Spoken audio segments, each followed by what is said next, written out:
शांति। 31 जनवरी 2023 के ईश्वरीय महावाक्य। पहले एक नजर मुरली के मुख्य पॉइंट पर। बाबा ने कहा, शास्त्र तो बनाया है मनुष्यों ने, परंतु राजयोग मनुष्य नहीं सिखाते। कामधेनु के तुम बच्चे ही सबकी मनोकामना पूर्ण करने वाले हो। तुम भारत माता शक्ति सेना हो। गीता सुनाने वाले कहेंगे भगवान ने यह कहा था, और तुम कहेंगे भगवान कह रहा है। महालक्ष्मी हमको धन दो, यह सब मांगने के संस्कार है। जगत अम्बा से कोई पुत्र मांगेंगे तो कोई कहेंगे हमारी बीमारी दूर करो। और फिर बाबा ने कहा, याद एक बाप को ही करना है, देने वाला एक बाप है।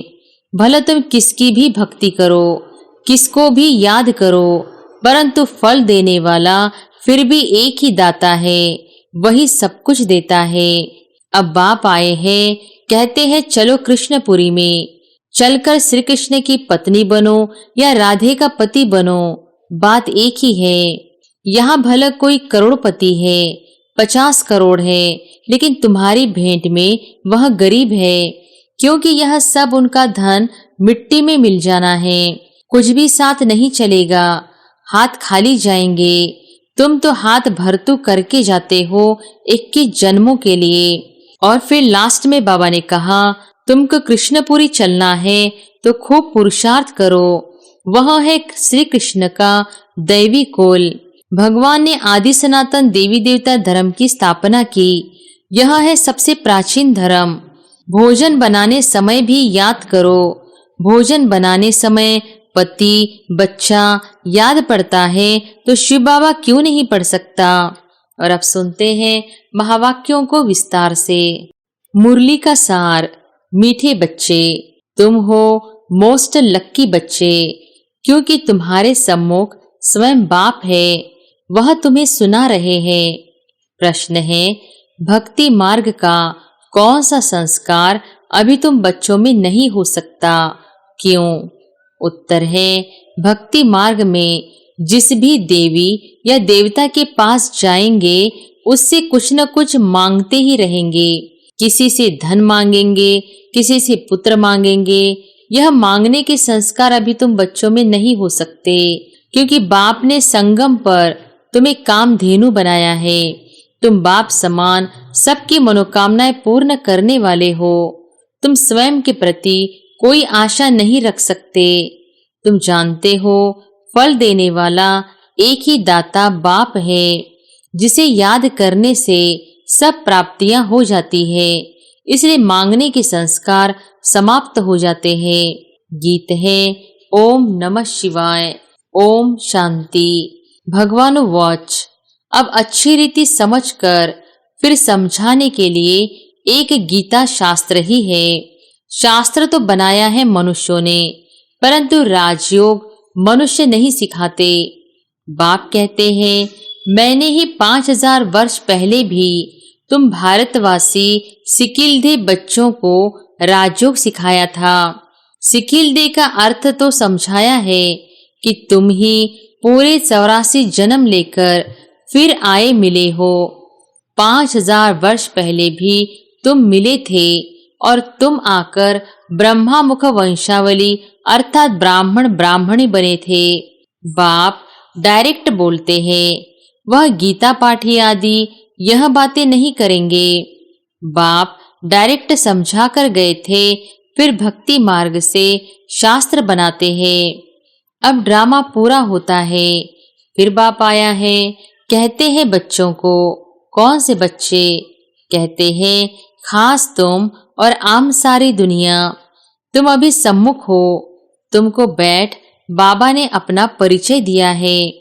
यह राजयोग तुमको और कोई सिखला न सके। बाप ने ही पहले योग सिखलाया था, अब सिखला रहे हैं, जिससे तुम फिर राजाओं का राजा बनेंगे और कोई स्वर्ग का मालिक बना न सके। मैं तुम्हारा बाप आया हूँ फिर से तुमको राजयोग सिखलाने। अच्छा, अब बाबा तुमको झाड़ पर समझाते हैं। यह समझाने भी बहुत जरूरी है। इनको कल्प वृक्ष कहा जाता है। बाप कहते हैं यह मनुष्य सृष्टि रूपी झाड़ कल्प वृक्ष है। वह गीता सुनाने वाले कहेंगे भगवान ने यह कहा था, और तुम कहेंगे भगवान कह रहा है। यह है मनुष्य सृष्टि का झाड़। इसमें कोई फल फ्रूट आम आदि नहीं है। उस फल फ्रूट का झाड़ जो होता है उनका बीज नीचे, झाड़ ऊपर होता है। इनका बीज ऊपर और झाड़ नीचे है। कहते भी हैं ईश्वर ने हमको पैदा किया है, अर्थात बाप ने बच्चे दिए हैं, बाप ने धन दिया है। बाबा आप हमारे सब दुख दूर करो, बाबा बाबा कहते रहते हैं। लक्ष्मी नारायण के आगे जाते हैं, उनसे भी मांगते हैं महालक्ष्मी हमको धन दो। यह सब मांगने के संस्कार है। जगदम्बा से कोई पुत्र मांगेंगे तो कोई कहेंगे हमारी बीमारी दूर करो। लक्ष्मी के आगे ऐसी आशाएं नहीं रखेंगे, उनसे सिर्फ धन मांगते हैं। यह तो तुम जानते हो। जगदम्बा सो लक्ष्मी, सो फिर 84 जन्मों का चक्र लगाकर फिर जगदम्बा बनती है। झाड़ में देखो जगदम्बा बैठी है, यही फिर महारानी बनेगी जरूर। तुम बच्चे भी राजधानी में आएंगे। तुम कल्प वृक्ष के नीचे बैठे हो, संगम पर फाउंडेशन लगा रहे हो। कामधेनु के तुम बच्चे ही सबकी मनोकामना पूर्ण करने वाले हो। तुम भारत माता शक्ति सेना हो, इसमें पांडव भी है। बच्चों को समझाया गया है कि याद एक बाप को ही करना है। देने वाला एक बाप है। भले तुम किसकी भी भक्ति करो, किसको भी याद करो, परंतु फल देने वाला फिर भी एक ही दाता है, वही सब कुछ देता है। भक्ति मार्ग में तुम श्री नारायण की, श्री कृष्ण की पूजा करते हो, कृष्ण को झुलाते भी हो, प्यार करते हो। उनसे तुम क्या मांगेंगे? तुम चाहते हो हम उनकी राजधानी में जाए, अथवा हमको श्री कृष्ण जैसा बच्चा मिले। गाते भी है भजो राधे गोविंद चलो वृंदावन, जहाँ राज्य भाग्य करते थे बैकुंठ में। उस समय कोई भी अप्राप्ति नहीं होती। श्री कृष्ण के राज्य को याद तो बहुत करते हैं। भारत में जब श्री कृष्ण का राज्य था तो और कोई राज्य नहीं था। अब बाप आए हैं, कहते हैं चलो कृष्णपुरी में। चलकर श्री कृष्ण की पत्नी बनो या राधे का पति बनो, बात एक ही है। वहाँ विष नहीं मिलेगा, वह है ही संपूर्ण निर्विकारी दुनिया। अभी तुम स्टूडेंट हो, पढ़ रहे हो नर से नारायण, बेगर से प्रिंस बनने के लिए। यहाँ भला कोई करोड़पति है, 50 करोड़ है, लेकिन तुम्हारी भेंट में वह गरीब है, क्योंकि यह सब उनका धन मिट्टी में मिल जाना है। कुछ भी साथ नहीं चलेगा, खाली हाथ जाएंगे। तुम तो हाथ भरतू करके जाते हो 21 जन्मों के लिए। अभी तुम राजयोग सीख रहे हो, फिर सतयुग में आकर राज्य करेंगे। तुम पुनर्जन्म लेते वर्णों में आते रहते हो। सतयुग में है 16 कला, त्रेता में है 14 कला, फिर भक्ति मार्ग शुरू होता है। फिर इब्राहिम बुद्ध आते हैं। क्राइस्ट के 3000 वर्ष पहले देवी देवताओं का राज्य था। अब सारा झाड़ जड़जड़ी भूत अवस्था को पाया हुआ है। अभी तुम कल्प वृक्ष के नीचे संगम पर बैठे हो। इसको कहा जाता है कल्प का संगम अथवा कलयुग और सतयुग का संगम। सतयुग के बाद त्रेता, फिर त्रेता के बाद द्वापर और कलयुग का संगम। कलयुग के बाद फिर सतयुग जरूर आएगा। बीच में संगम जरूर चाहिए। कल्प के संगम युगे बाप आते हैं।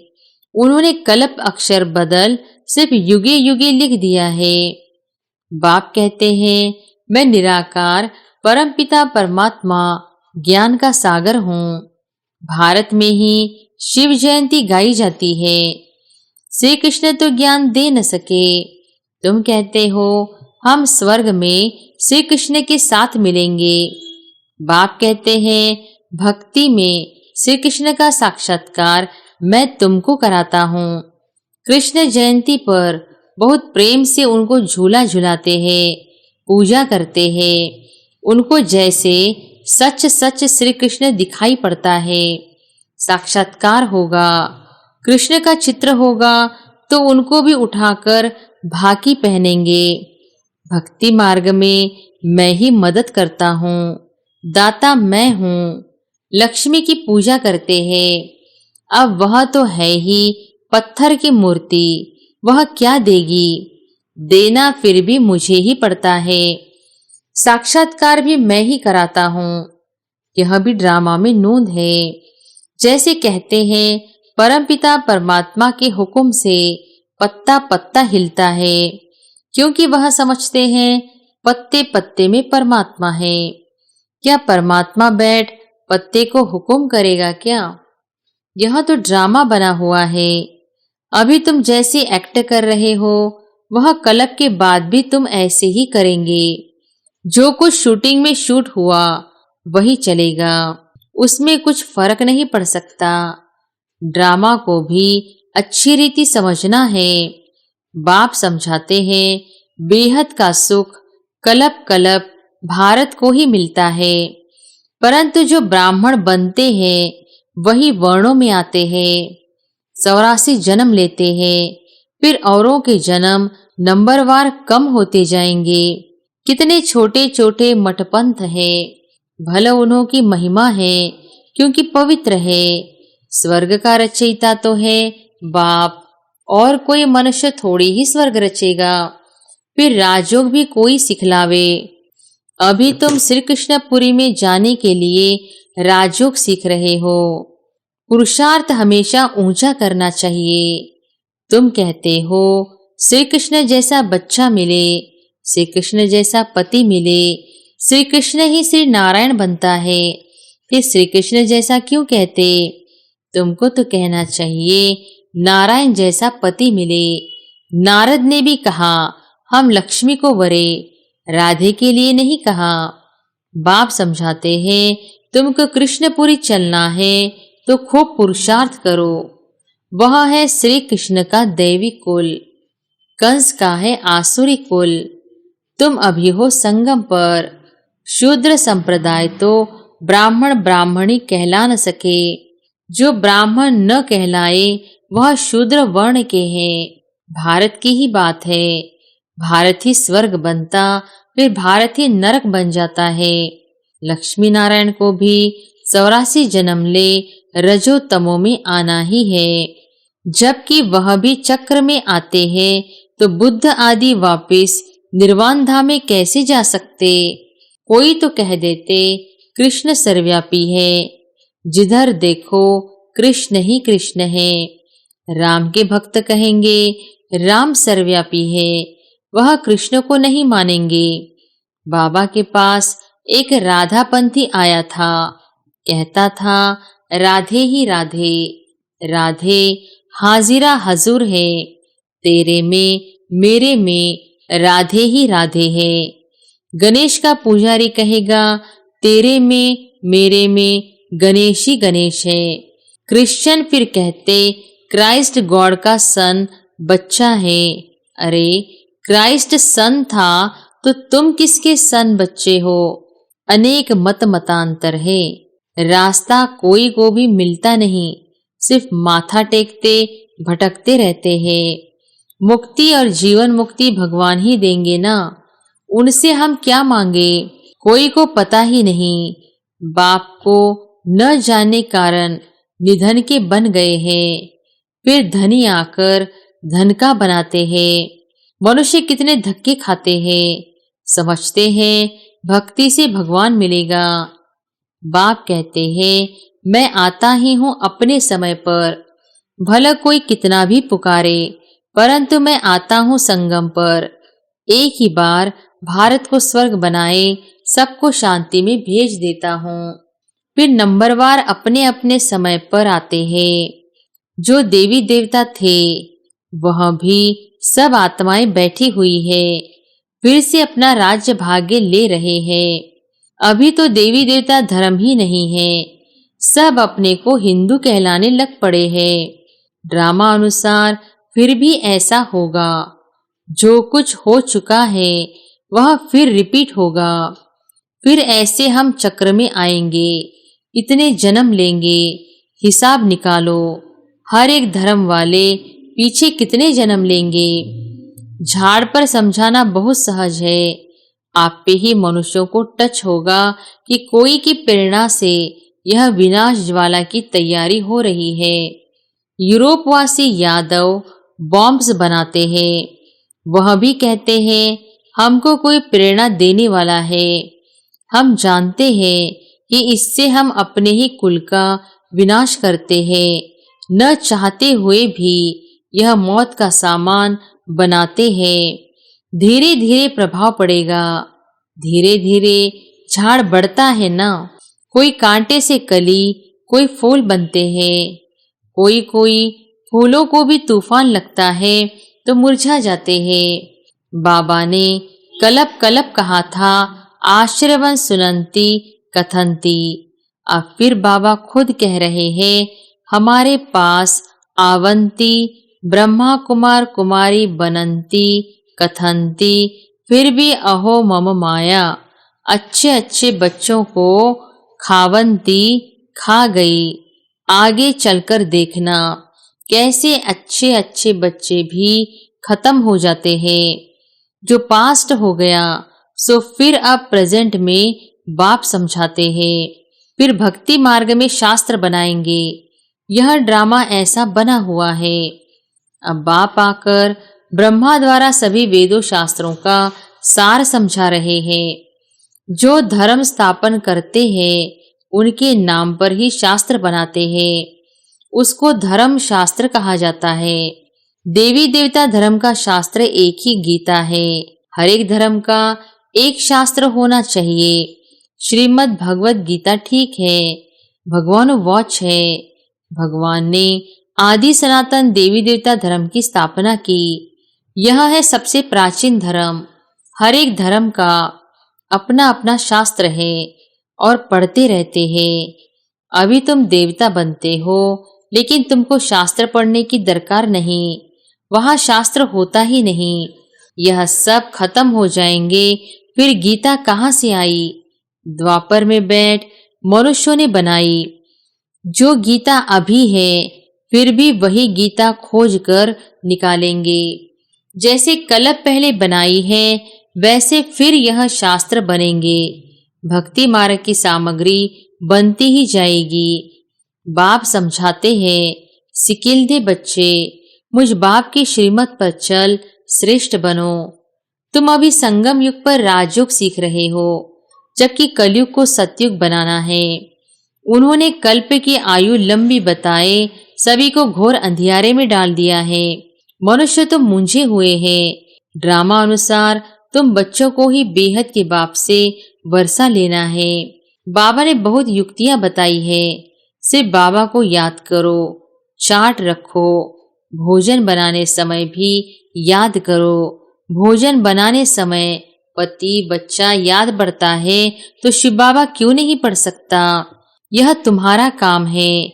बाबा बुद्धि की सीढ़ी देते हैं, फिर चढ़ो न चढ़ो, यह है तुम्हारा काम। जितना याद करेंगे उतनी सीढ़ी चढ़ते जाएंगे, नहीं तो इतना सुख नहीं मिलेगा।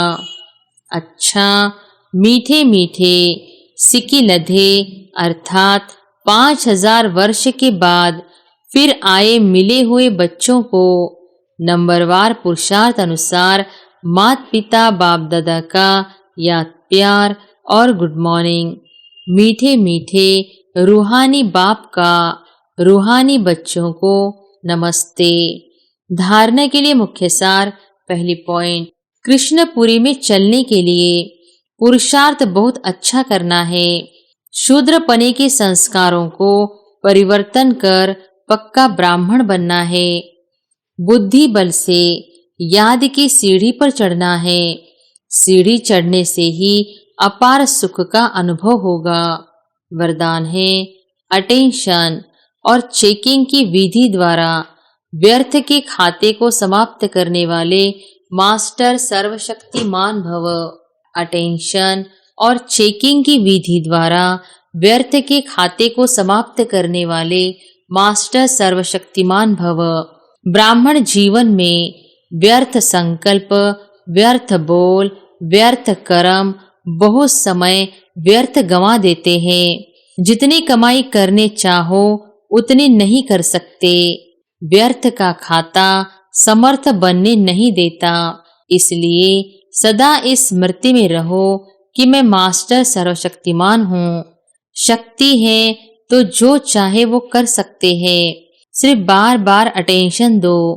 जैसे क्लास के समय व अमृत वेले की याद के समय अटेंशन देते हो, ऐसे बीच बीच में भी अटेंशन और चेकिंग की विधि अपना लो तो व्यर्थ का खाता समाप्त हो जाएगा। स्लोगन है, राज ऋषि बनना है तो ब्राह्मण आत्माओं की दुआओं से अपनी स्थिति को निर्विघ्न बनाओ। राज ऋषि बनना है तो ब्राह्मण आत्माओं की दुआओं से अपनी स्थिति को निर्विघ्न बनाओ। अच्छा, ओम शांति।